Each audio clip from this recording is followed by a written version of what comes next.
We as a species often overlook the importance that wetlands, marshes and their inhabitants have within the ecosystem.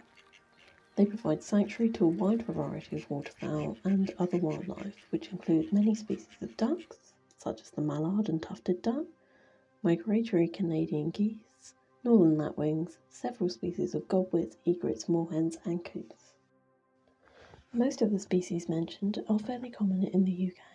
This does not necessarily mean they aren't at threat or have declining populations. The tufted duck, for example, has been ranked as near threatened by the IUCN Red List. The main threats waterfowl face are anthropologically related, and the destruction of wetlands is at the forefront. In a staggering report by the WWT, 87% of the world's wetlands have been lost and removed to make space for housing, industry and agriculture. In the UK, 90% of wetland habitat has been lost in the last 100 years. Unsustainable animal farming and urbanisation are the primary causes. Similar to the Amazon rainforest in Brazil, while only 3% of the UK is covered in wetlands or marshes, 10% of all UK species can be found there.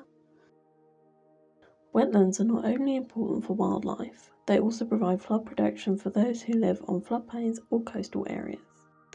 By removing them, we are leaving our properties vulnerable to water damage, which is an increasing threat in this modern day due to climate change, rising sea levels and wetter weather conditions. Members of the RSPB who manage Farlington Marshes in South England agreed to provide me information regarding their current conservation efforts taking place on the marsh. They gave me a statement which reads, "We understand why there is such a lack in attention from the public despite their significance and rapid decline. This is why our main focus at this moment is education and raising awareness. A WWT programme called Generation Wild is attempting to connect younger generations to nature and inspire them to care for and help save our planet. Nature has also been proven to help with self-esteem and mental health. Here at Farlington, we've opted for other conservation techniques rather than traditional hard engineering such as concrete fences or manipulating water flow. Instead, we're working with farmers and their animals, such as the herd of cattle that resides over some fields.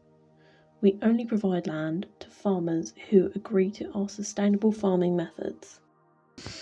Tree planting has also taken place in the unused areas of the marsh, such as in the margins of fields. This helps to reduce the risk of flooding as tree roots remove excess groundwater and their leaves stop surplus precipitation from hitting the ground. Planting trees will also help reduce chemical runoff from farming. This will help prevent the effect of eutrophication in surrounding ponds and bodies of water, which could kill the protected wildlife that inhabits them. Wetland conservation is still in the early stages of development and there is still a while to go before marshes are completely protected. To truly help the wetlands and wildfowl, habitat needs to be restored rather than discarded by legislation such as the Wildlife and Countryside Act of 1981. Here's how you can help the wildlife in the wetlands.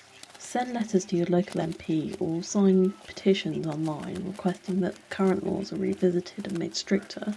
Stop feeding ducks bread, instead give them grain or oats which are easier for them to digest. And finally, share the wetland story so as many people know as possible.